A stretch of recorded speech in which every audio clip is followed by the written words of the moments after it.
Well, as a kid, I was raised in the Catholic Church, my mother sang in the choir. So, um, me and my brother would have to go with her to her choir rehearsals, during the week because the organist um, was very adamant about those voices being, right, Of course. and he rehearsed them maybe sometimes twice a week, for because every Sunday he would perform different music. So he wasn't, of course, there was in the Catholic Church, there was a certain group of music that get played Of course. behind certain parts of the gospel. But there's other parts that he was trying to get into the church that wasn't necessarily a part of the Catholic curriculum. I mean, well, not even curriculum, but just what Catholic churches did. And he was very instrumental in moving, the Catholic Church towards that full gospel thing that was coming. It didn't Sure. get there for another 20 years, but that's when he was doing that, you know, and I was 6, 7, 8 years old, No, so I saw his um, musical ability uh, up up close. So I would guess Gus Luton would be considered my first musical influence. Of course, my dad listened to jazz, and my mom listened to R&B. So I was getting a full range of music at home as well. Well, at least partially a full range. We didn't get to hear too much country music at my house, but R&B and jazz, I did get that at home. You And mentioned. then Continue. Continue. can't forget, pretty much almost every other Sunday or every other Saturday, and sometimes during the middle of the week, there would be a second line because there was a social pleasure club not far from my house called the Jolly Bunch, and they were an aging group, and so almost every other week somebody was dying, so there would always be a second line, for those guys. So that would be the other part of the street music that I grew up with. You mentioned that country wasn't something that you necessarily grew up with in the household, but I read and learned that you came up playing classical guitar and were actually learning country songs That's when you correct. started. Can you discuss that a little bit? Was it just necessarily playing and learning by ear? Were you transposing? No, no, I wasn't transposing. I had a guitar teacher from the age 8.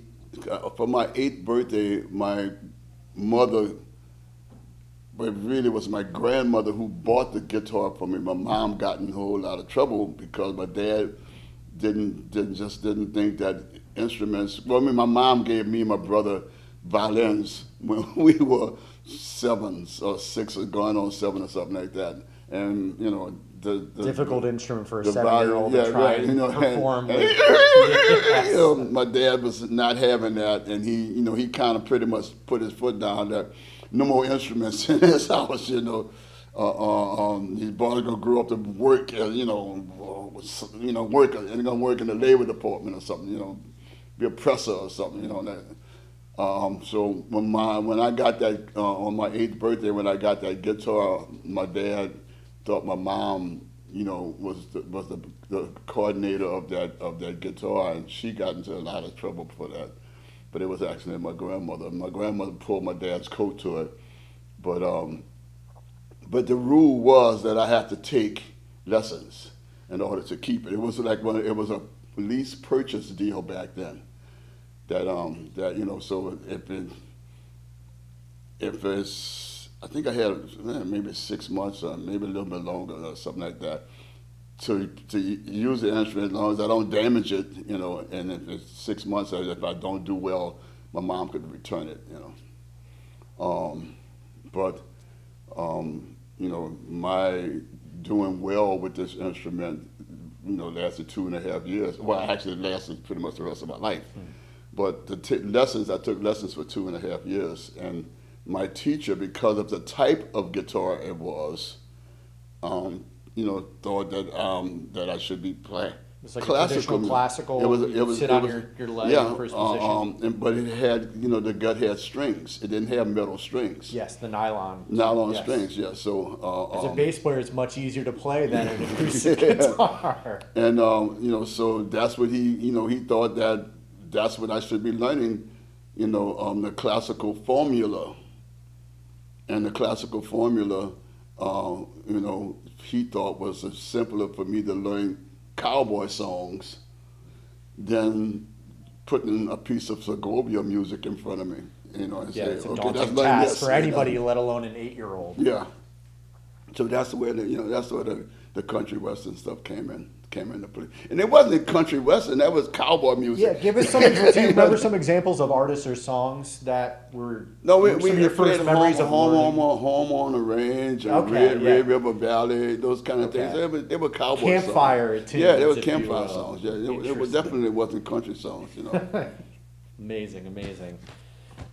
So that was from 8 to 10, 8 to 10 and a half. and was that something you just felt the need in you to want to continue to play and learn, or was it something because your mother said, hey, you should play this instrument and keep that up? Because eventually you did switch to the bass guitar. Oh Was yeah, that a bass calling? guitar came. Well, you see, when you're playing classical music or when you're playing classical formula, you're playing both bass and guitar and melodies all at one time.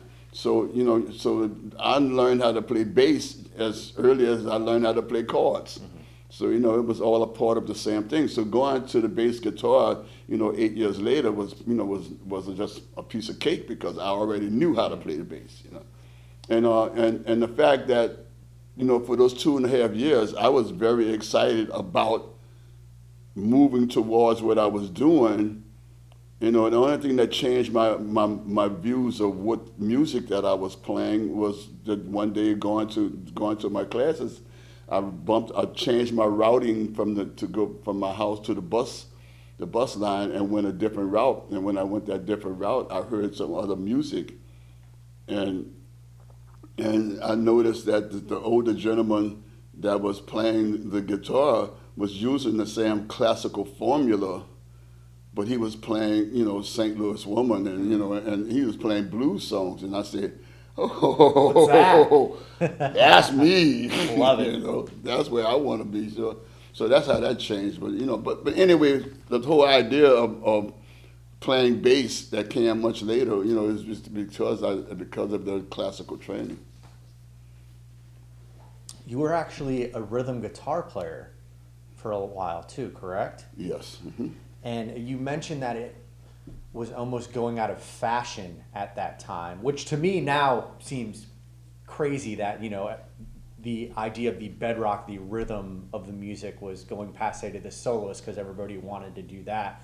And was that something you always intentioned to do, is have the pivot to the bass guitar coming from the rhythm guitar? Or was it something that just kind of like naturally fell in your lap? Or was it a necessity? Because for a lot of bass players growing up, they're playing with their friends and nobody is on the bass and say, hey, why don't you pick up the bass? And next thing you know, you're the bass player. Well, again, I believe it all has to do with the classical thing because you learn rhythm, while in that same mode, So you're playing rhythm, bass, and at periods of times during a song, you're playing a melody. So you're learning how to play rhythm. So playing rhythm was a natural thing. It was a natural movement. I learned how to do it. By the time I was, actually taking a rhythm guitar gig, it was, I had that was much later in my pretty much career, because, and I think Art Neville might have been the first person that hired me to play, Herbert Wing.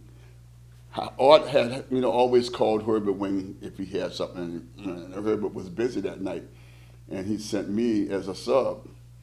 and he guaranteed Art that I would be okay. But Herbert not only a rhythm guitar player, he knew how to play lead too.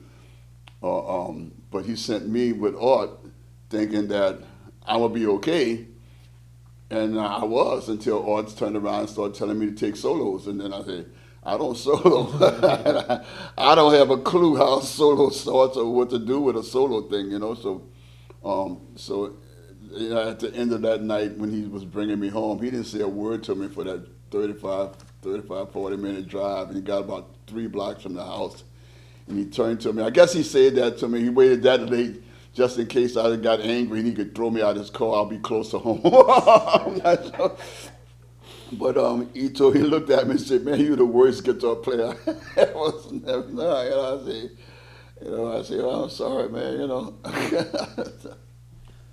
You mentioned Herbert Wing, names like Earl King, George French. You said the older generation was open to share with you and weren't gatekeeping whether skills or information or just what it was to be pro, and you feel like at some point that changed.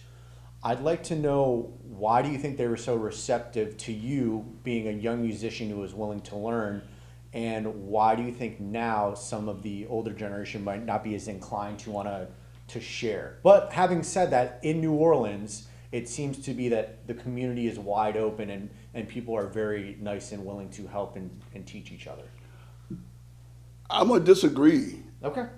Because I do not see the older community as open today as it was when I was, you know, 15, 16, 17, 18, coming up. And you know, George French was I got to be a student of George French, not by George French. It was Benjamin Francis, Papi, that kid who was playing with his grandfather on the steps when I was 10, mm-hmm.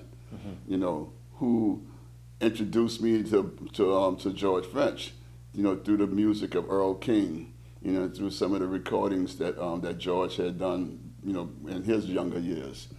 I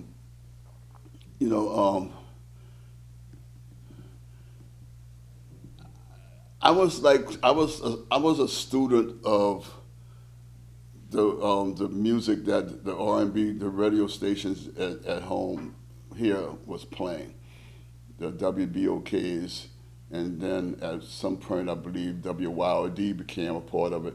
And I remember in the early days, I want to say it was WTIX maybe. It might have been the white station that was FM kind of came into play. And it might have been, and from now, you know, every now and then, they would lean on some of the Fats Domino.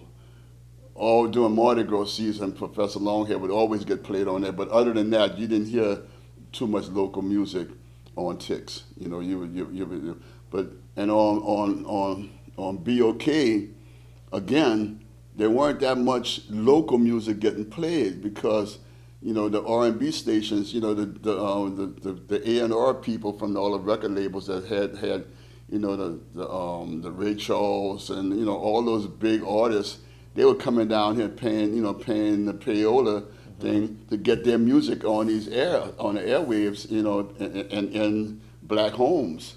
So, you know, the local guys didn't have that kind of thing happening. We might have a record label, but they you know, they barely had a pot to piss in. So, you know, so they weren't paying, you know, big dollars to the disc jockeys to play this music, you know. So, you know, so the only time you got to hear the Earl Kings and the Professor Longhairs and the Huey Smiths and the Clowns and those things, it's usually traditional around the season of Mardi Gras, or you know, and whenever else New Orleans called to have a party. When New Orleans want to have a party, then they play our music. But when it's not, out of sight, out of mind, how you say it, you know, during the rest of the year, you don't hear our music, and that's still today. I mean, I don't listen to the radio stations because I always bitch that is, that they don't play my music, but and I always get told that you pay your music all the time. They meters music here, and they say that's not my music. That's the meters. That's not me. I have 7 records. When you're gonna play my music? And so. And now today we don't even. I don't even think we have that. I mean, I believe this WBOK still exists. WYOD, I don't know if it still exists. But BOK is a talk station now. I believe, they don't play music, I don't believe, But again, I can't say because I don't listen to it, so. And TIX, TIX, and what's the other FM stations they got here then? WWOZ and WTUR. Oh, WWOZ the only from local terrestrial radio that I can think of. OZ in some sense, does from now and then, from here and there, taps on some George Porter, because they got maybe one jock on the station that kind of likes one of my songs.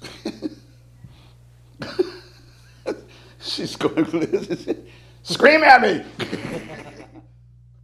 The Dewdrop is now back in a club again. I was just wondering if you could talk about some clubs and record studios and places in town that no longer exist that you have strong memories of, whether it was performing as a sideman or as an artist yourself. Well, in the old days, I was definitely a sideman, but when I was playing with Herbert Wing, when I was 16, 17, I was sitting at home thinking about this before I got here, because it was like, as a young man, I used to lie about my age because, I was tall, and I was always big, huge for my age, although I looked my age. Every bit I looked my age. But, when I was tall, and so I let my hair grow long, and then I started processing it. So, I can get that James Brown kind of hairdo, with a pair of dark shades, and then, I could get by, So I was lying about my age. I didn't find out about how old I really was because I had lied about my age for so long. Is that when I married, I got my first wife. When I married, I found out that that I was illegal. I was 17 years old, but I had been playing in the 808, with Walter Washington and Frank Moulton. Those guys, since I was 16 years old, But it was just that, because the club was an old, because it was a corner bar, and I was a good musician. They kind of really didn't question my age, and the payola thing that was happening with the police department back then, that they didn't get bothered by the police about coming in and checking age things, So it was kind of, that was like part of the lay of the land in the 60s, Can you go into further discussion on that with the police and the payola? I think it's an interesting. Well, no, I can't go into that because what I know. No, it's just what I know about it is. Yeah. This is the first time I've heard about something like that. Hearing stories, and stuff like that. I've never actually seen the police pay off or a club owner pay off the police, and then I have seen it one time, but I can't talk about it. Yeah. Understood. Would you like to discuss your relationship with Allen Toussaint? My relationship with Allen Toussaint came about through my relationship with Art Neville. We were playing on Bourbon Street when we got a call from RT telling us that I think it was a Tuesday. We were playing on Bourbon Street, and I want to say, was it Sunday and Mondays was the day we had off, I believe. It was. We played on Bourbon Street from Monday to Saturday. We had Sunday off. And I believe it was a day, one of those days that Art called us up and said that, Allen's partner, Marshall Sehorn, say that Allen wanted us to come to the studio. Now, Allen had been checking us out On Bourbon Street. on Bourbon Street and at the Nightcap. For probably 2.5, 3 years. Where was the Nightcap? The Nightcap was on the Carondelet and Louisiana Avenue. Interesting. Okay. And that's where the band that eventually became the Meters started. As and I couldn't tell you what year that was because all I can remember is that Art had been out on the road with Aaron performing the Tell It Like It Is record. Okay. So I had to be 18 because I remember that when Zig came to us at the Nightcap, he wasn't old enough, and Zig's a year younger than I am, but I think they had to get work permit for him to play. Was that a jam session going on at the Nightcap, or was that No, kind of no. residency? Art had 4 nights. We were playing there Thursday, Friday, Saturday, and Sunday.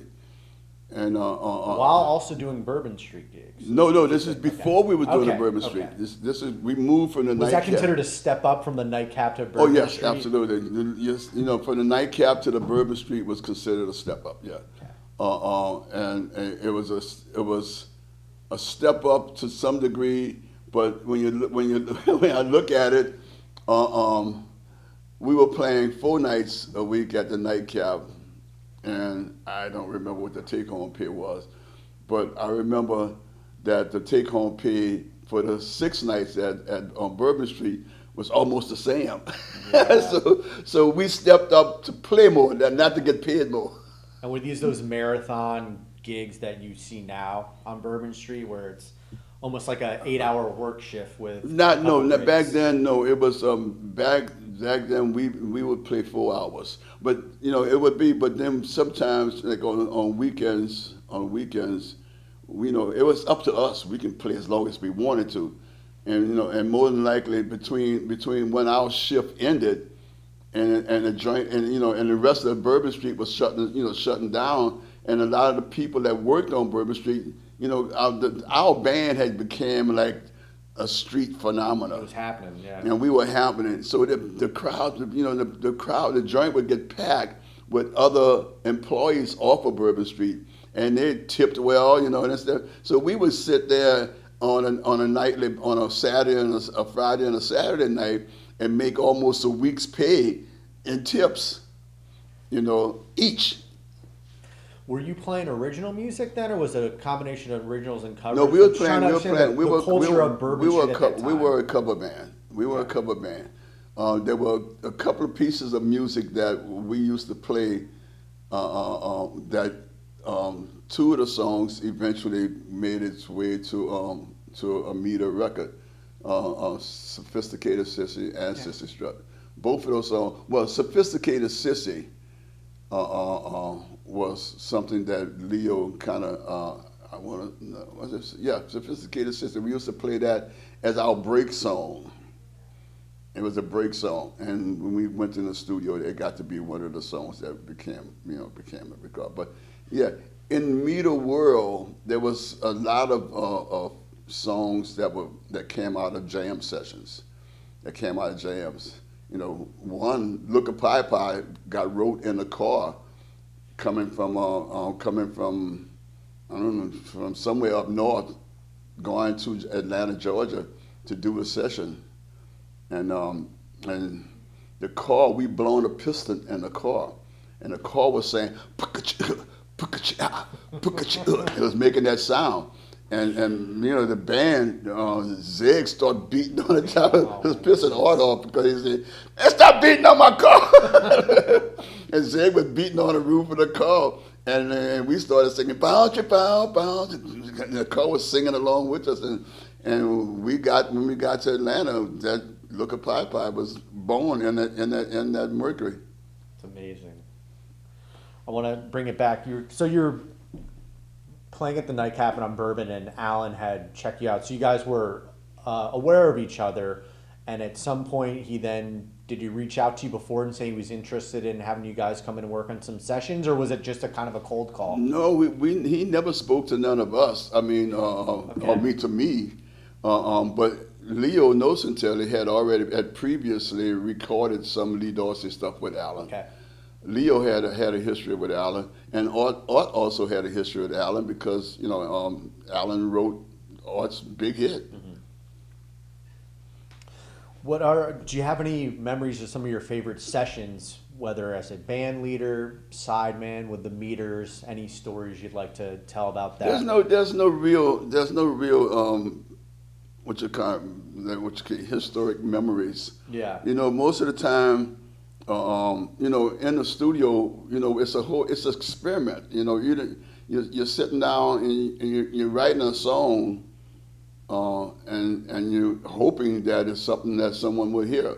But it's not a given. It's not, in other words, when you do it and you go in the studio, when you go in the control room and listen to the playback, and you say, well, I like this, but maybe that's just you that like it. Of course. If anybody else is going to hear it, So that's just it's like throwing a spaghetti up against the wall and see if it sticks.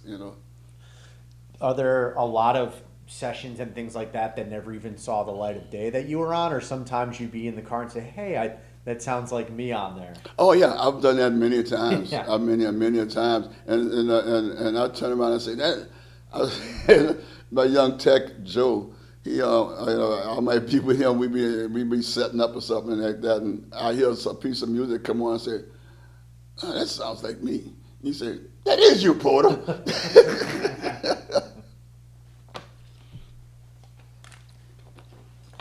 I want to discuss a little bit about the traditions of Louisiana music, and where do you think your history falls in line with it?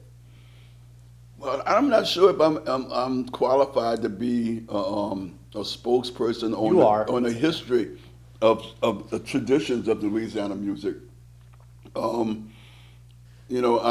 My input can mostly be offered in the early R&B community.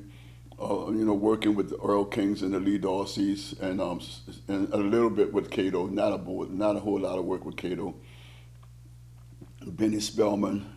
I've worked with a lot of the historical members of the community, and then I've been, I've sat in a restaurant next to some of the guys and listened to those guys talk. I used to, I was 17 years old, sitting in a Katz and Bestoff on Louisiana and St. Charles, listening to Earl King, talking with some of his friends, and I just sit there like a sponge, take it all in, and drink a soda, and just be happy to be a part of, I'm able to sit here, Can you explain when they notice I've been there too long, they'll say. Can you explain how important they were to you in shaping you as a man and a musician? Well, I think Earl King probably was the most important part of my growing up as a young man. Him and maybe David Lasty. Because I didn't really have a father figure, because my father kind of had burnt his bridge with me because of his relationship with my mother.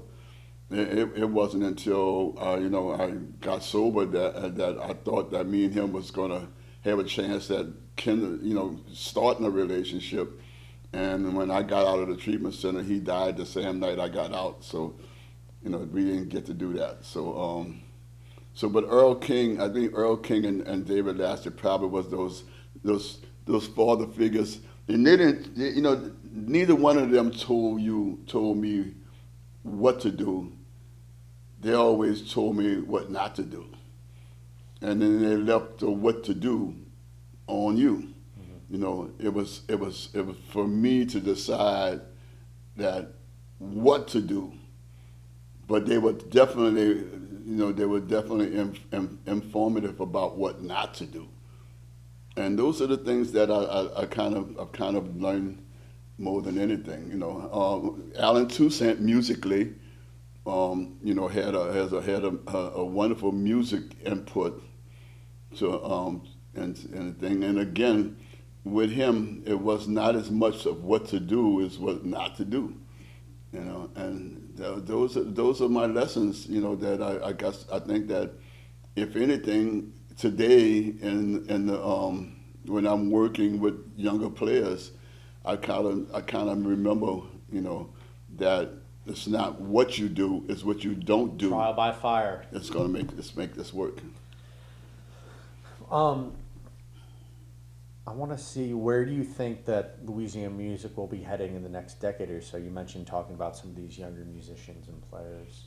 Well, talking about the museum, I mean,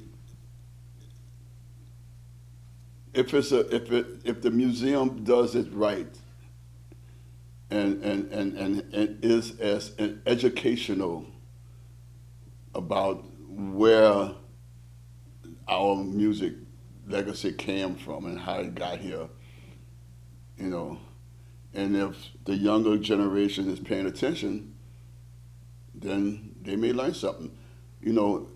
As I sit today looking at the future of New Orleans music, there's only a few people, a few names that I know that has introduced themselves as the fiber of what our music was and is. This kid Kyle Russo, is a young B3 player, and he's doing really well as picking up things. River Eckers, this kid he's tremendous, And there's what's the kid's name across the river?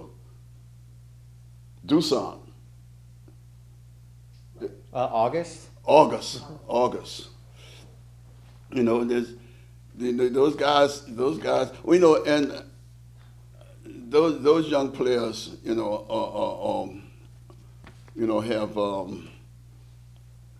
have embodied our musical culture.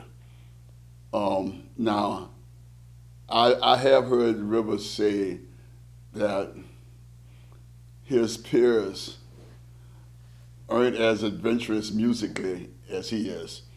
And that's kind of natural, because, that's almost the way it always is, is that, especially when you got something that's rare for your age, and then other guys at your age just ain't seen that yet or got there yet. So, but no, I am very hopeful that the museum presents our efforts, better than it has been presented to date.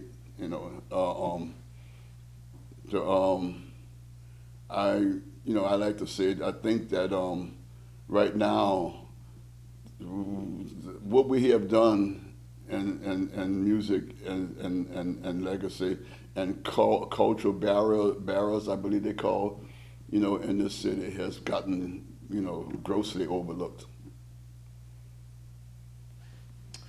I want to talk a little bit about legacy, and if you can think of a particular song or composition or something that you're incredibly proud of creatively, and you would think it'd be something that you would want somebody to know that you had written or performed on, or what you'd be most proud of. Ooh. Could be a It's too could much. Be a record. No, just yeah. It's way too much. As a songwriter, I have not accomplished that piece of music that that I think is that's my legacy. That's It's a never-ending pursuit. That's Pursuit of a song, pursuit of tone. I can quit now because Yeah. I'm not going to do anything better than this. Yeah. I have not done that yet, and in my mind, I think that's a good thing because I want to still keep on. I want to keep digging. And when when there was time to not do that, whenever I have time on my hand that I have nothing to do, I usually go sit down to my computer and my one of the instruments, and play into this computer, just to see what pops out the back of my head. I'm still searching to be. I think that I've been fairly decent at songwriting, but I don't think I have written that song yet. You know, not necessarily that it has to be a hit record. That's not what I'm shooting for as much as just that song that's gonna make say I've done this. I'm very, very proud of that. I'm very proud of the last two records that I've recorded, the It's Life record and damn, I can't think of the name of it. Oh, Crying for Hope record. I was very proud of those two recordings, and most of those songs I wrote with the lyrics were not my lyrics. I usually got I have been lucky enough to have a couple of female artists, as well as a girlfriend that thinks that how she says, I take Porter's lyrics and turn them into English. and Leslie Smith, Mia Borders, and Susan Calso has been writing lyrics for pretty much the last two vocal albums that I've done. Can you take us into that creative process normally for you? Are you one of these individuals that, sees it as the blue collar work where you wake up every day and you work on the craft, or are you more of a person that when inspiration strikes, you put pen to pad or pick up the guitar? I'll say, let's put it like this. The Crying for Hope album was wrote, I used to get up every morning with my late wife's dog, who now is also late. Vicky would go out to do her business at 7 a.m. Mm-hmm. And while she would be outside doing her business, I had my acoustic guitar, my acoustic bass down by the sofa, and I would sit down and play and toot around with the bass while Vicky was outside. And I started realizing that, whoa, maybe I should record this. So I pressed record on my phone and record that, whatever I'm screwing around with. And then Vicky would come in, so she would come back to the door and jump on the door and let me know that she's ready to come in and she wants to eat now. Mm-hmm. I would let her back in, put the bass away, and go back upstairs, go back to bed, It probably won't be until 11, 12 o'clock that day when I would get up and listen to the phone and hear what that was I did and say, oh, and then go upstairs in the studio. But pretty much that whole record was pretty much recorded that way, mm-hmm. That's what my creative energies are usually. And then after that, after we did that record, I didn't do that for almost a year before I started trying to do it again, What was the process like, though, before some of these modern technologies, whether it's just even having the phone to write a memo down or do anything like that? What was the process like just as a musician, even from, you're talking about people calling you to sub in, mm-hmm. where now everything is just a text away, and instantaneously, if you can't make a gig, you could have somebody fill in for you. Yeah. There's lots of parts of being a professional musician that I think a lot of modern musicians don't even understand the intricate natures of the daily beings of what it would be like doing those kinds of things. Well, I always thought that keeping a working cell phone or a working landline was always your way of being in touch with the rest of the world. Even pre answering machine. Yeah, answering machines. Yeah. Right? I still own one. Yeah. And I also still own a fax machine. Mm-hmm. But before the recording on the phone, it was like it was a part of what say I want to go upstairs. Before I had Pro Tools and stuff like that, I had these digital recorders, called Tascam D88s, and that was in a mixing desk that I had to used to go up into the studio, up to the third floor, and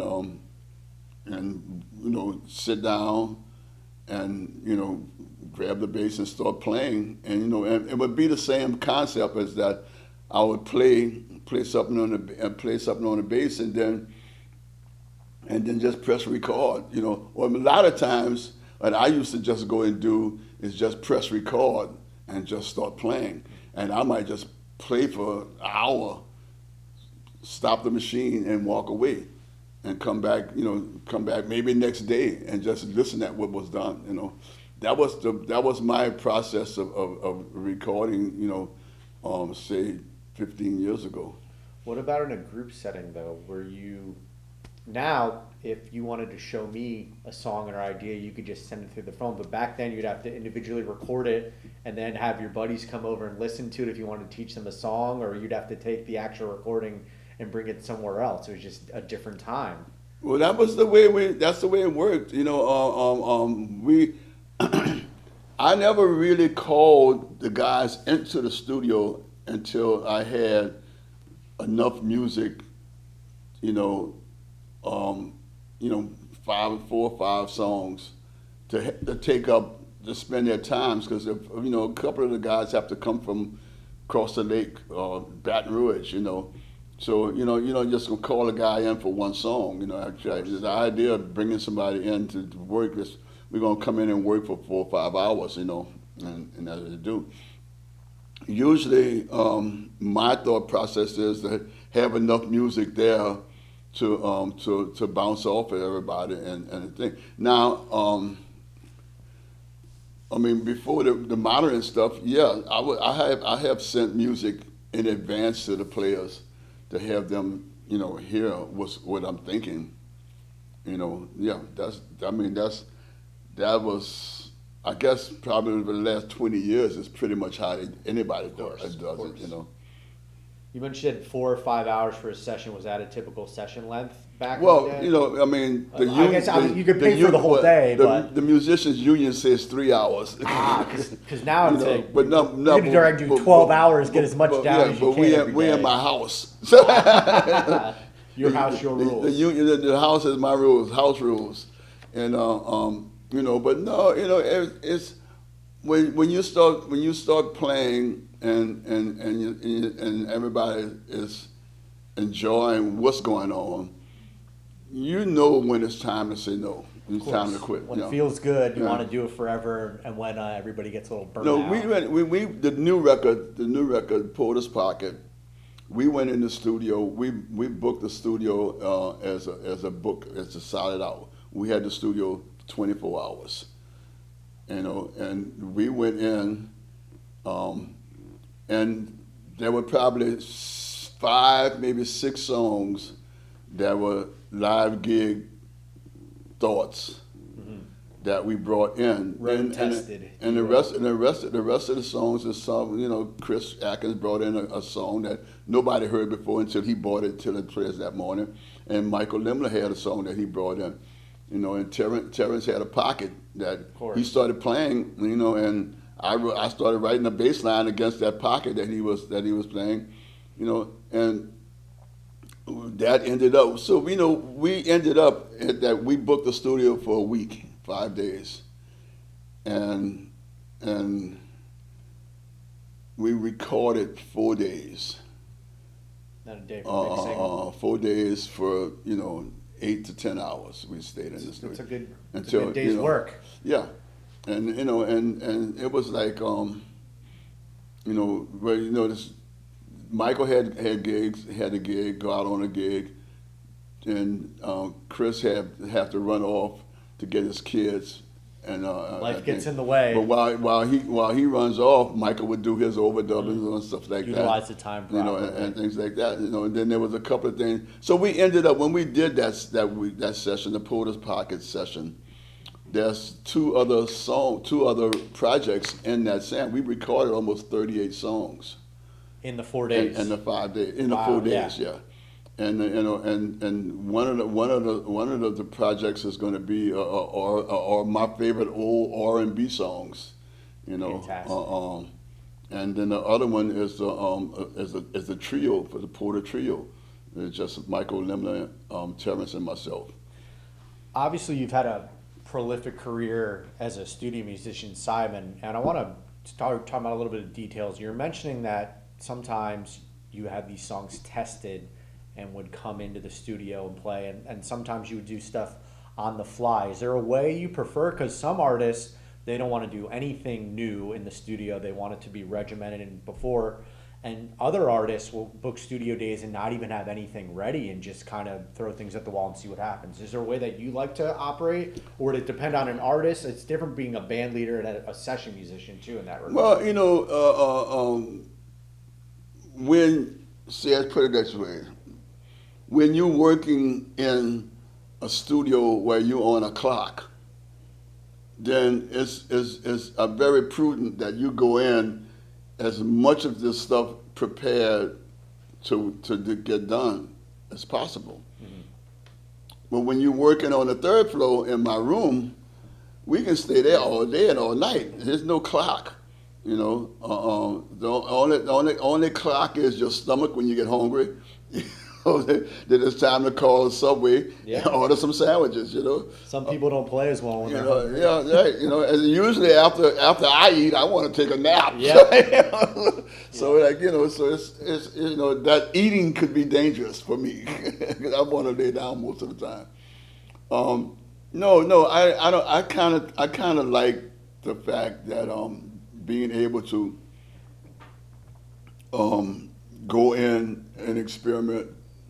I like that, you know, and you know, and you know, like I say, even though we have pieces of music that was played live on a gig, you know, everything that got played in that piece of music on the gig wasn't usable. Of course, yeah. You know, there was only a piece that we can go in and say, different. Oh, you know, we want these little pieces, and how, you know, because these little pieces, they have something in between them. So how do we make that piece and that piece work together? That's the experiment. You know, that's what goes on in the studio. You figure out how to do that and how to make that work. I'm gonna start asking a couple bass-related questions. Who kind of? Bass, the actual bass guitar related. Pardon me.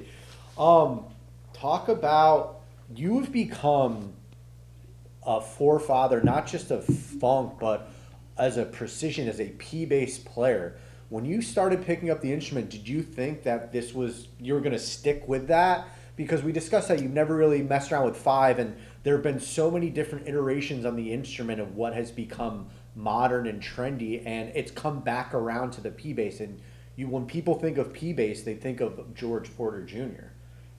Is that something that when you were younger you were thought about, that you wanted to make your style or your thing? No, or was it just that was the only thing that was around? I started off as a Gibson.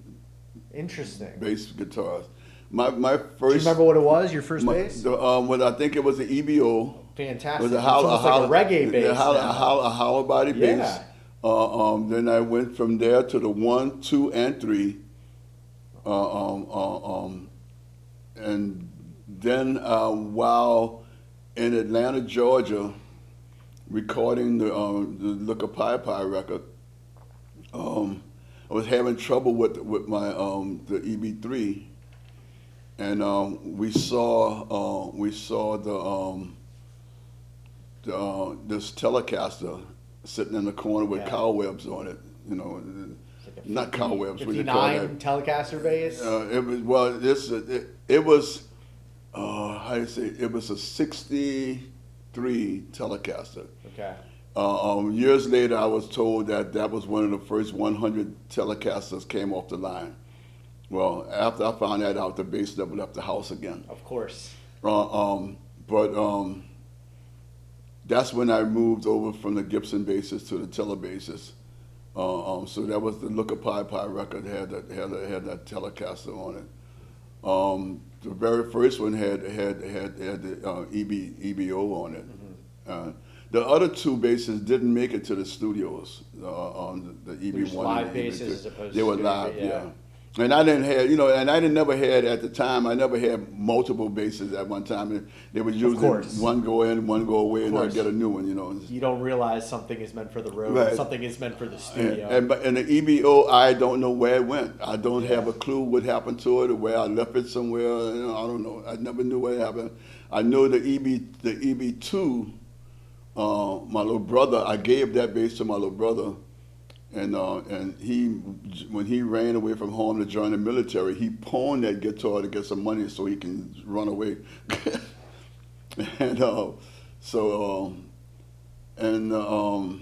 EB3, yeah, I don't know where that one is. I have no clue whatever happened to that bass. I don't know where it went or if it went anywhere. But you never switched back to the Gibson once. No, once I started playing the Fender basses, it was it was no turning back. I went for the Telecaster, and the next bass that I actually bought was a fretless precision bass. A Fender. A Fender. What year was that? 1970. A 1970 fretless P bass. Yes. And I guess that at that point you're trying to recreate the upright, because I can't think of myself of seeing a fretless P bass now. You would see something more modern with like a jazz configuration, but as a P fretless, it's interesting. I don't know what the I didn't have a vision of what It just felt right. It was just that. Well, Jocko was doing it. Of course. But he was using jazz basses, I believe. Jazz bass with a P neck. I Yeah. believe. And so I was, I went for this precision jazz fretless neck bass, and took it on the road. Didn't take another instrument when I went out on the road with the meters, and it was horrifying. And it was, Zig and Art at the time was, singing, and I was just running up and down the neck, sliding and stuff. Rolling the whole time. And they were not happy with that happening. And Artie told me and said, "You gotta get rid of that. I'm gonna break that son of a bitch." What year was this? Around what time? 1970. 1970. So this was even before when the fretless bass in the 80s kind of became the thing. Oh yeah, cool. yeah. And so what ended up happening is that no, I got that wrong. See, I got to go back and read my original notes. That tele bass, that Telecaster, I think is older than the 63. The neck on the that's on that precision bass that I played for 20 years. Mm-hmm. That neck was a 63 P neck. Okay. That I put on that. I took that fretless neck off of that CBS. It was a CBS bass. Okay. Because that's when CBS had purchased Fender. Okay. In 1970, or it was in 1971. Man, give or take a couple of months, but I took that fretless neck off that bass, put that fretted neck on that bass, and that bass I played for the next 20-some years. Yeah. It's fantastic.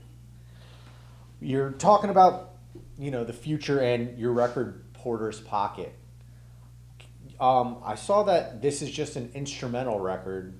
When it came to the creative process of it, was that going into the record you knew was going to be an instrumental record? Was that always the intention for this record to be instrumental? It was intended to be a jazz record. Interesting. The intention was to record a jazz record. We lost. Well, you went to the studio and lost? We went to the label and lost. The songs just didn't come out jazzy. Yeah. Although there's a couple of songs in the record that we swung. Mm-hmm. But it was most jazz is R&B, songs anyway. They call it unless jazz. It's trad, yeah. Yeah. So fusion. And right now, Porter's Pocket I've been doing interviews with writers and stuff, and they all I mean, 3 of the 6 that I've talked to all work in the jazz community of their magazines. So I'm thinking that, this might be considered a jazz record only because it's instrumental. Of course. Because I don't know. I guess they don't have a such thing as what they would call an R&B instrumental record. It would automatically be considered a jazz record. So I don't know. I kind of stay out of the label department just because it's usually always wrong. It's also the least fun part of music to be involved in.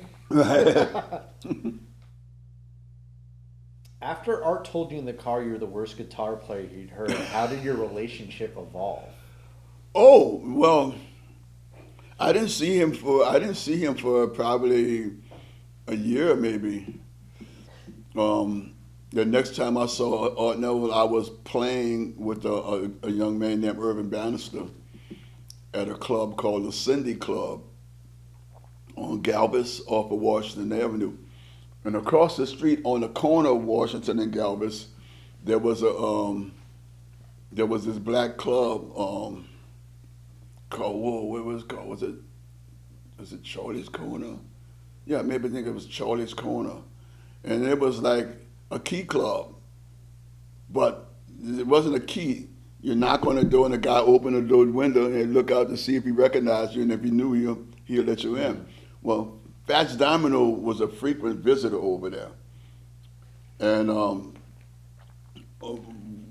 most Saturday nights, Fats would come across the street by us and, want to sit in. He would always, usually come in the last 15, 20 minutes of our set before we say goodnight, come sit in and play for an hour. So we were there. Or just one of these Saturday nights, Art Neville, came across the street with him, and Art seen me playing bass. But at that point in time, I was a bass player, and Art saw me playing bass, and he after the gig, he walked over to me and said, "Now that's the instrument you ought to be playing." Of course, that particular instrument only had 3 strings on it. There was no G string on it. Interesting. And he never said anything about it because, it wasn't until we moved on Bourbon Street when he told me that I needed to get a 4th string for that bass, for my bass. It didn't occur to you.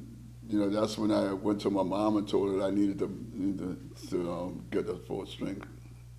You mentioned about the African American clubs at the time. Can you talk a little bit about how segregation at the time personally impacted you and the band and playing, and just how you had to navigate that as a musician and a human? Well, I mean, the death of the little black clubs happened because, well, Bourbon Street opened its doors to black clienteles, and there was, white clubs actually started hiring black musicians. Well, black musicians had been playing these clubs. Of course. But now, it was safe for black people to go to these clubs, and so the little black clubs started just losing. The nightcap pretty much died off because they just didn't have, the people that used to come to see us at the nightcap could now go on Bourbon Street to see us. I don't think they had as much fun on Bourbon Street as they did at the nightcap, because on Bourbon Street there wasn't a real dance floor, there was, you could kind of dance and at Ivanhoe where we were, there wasn't a real dance floor. Was the Bourbon Street was it also more tourist, kind of like it is now? Was it? Oh yeah, Ivanhoe is obviously, you have your local haunts versus your. Bourbon Street has always been and will always be a tourist thing. I think local people go on Bourbon Street just to walk down the middle. Good people watching sometimes. That's about it. I don't think that Bourbon Street draws a local audience at all. A few more questions, if you wouldn't mind, sir. How has your music creation evolved over your career? How have music Your, creation? yeah, you creating the music evolved over your career. Hopefully, but better. I'm thinking that the production of new music for me is evolving continuously because, like I said, I am still learning this craft. I'm still learning how to do this, and until I have not yet did that definitive piece of music, I haven't wrote my symphony first. My Beethoven, Of course. I haven't wrote that one yet. I'm still working at it. It's still a how you say a work in progress. Of course. And I guess one final question related to the museum. What do you believe will be the impact of opening this museum for the city, the state, the country, the world? Well, we can only hope that once we break ground and open the doors, that what's being presented is well received, and that is presented properly. I would think that the most important part of this whole idea is to present it correctly, so as that you won't get the critics coming in and say, "Oh man, this is bullshit." You don't want that. So and so having the right input in the beginning, and I believe that the team has been researching, doing as much research as that can possibly be done, because this museum is supposed to be representing the state of Louisiana. So it's a lot of music, and it's a lot of stuff that that isn't talked about today. And because there's young people who just don't know, and the older people, the older ones are like, hush mouth, they don't want to share that information, because so much of that information they shared, before in the old days, they hearing guys from New York and Canada and California playing that music and hand hit records and stuff like that, and they say, the guy look back and say, well, man, that was my, I did that 30 years ago, so this is, I mean, for as a New Orleans musician, I think that that what we've done here for the world, has opened doors. We just never had the infrastructure. I believe that's the correct word. The musical infrastructure, lawyers, publishers, record labels, and lawyers to watch the first lawyer. That puts New Orleans music first. That makes sure that it gets credited in the world, on the world stage.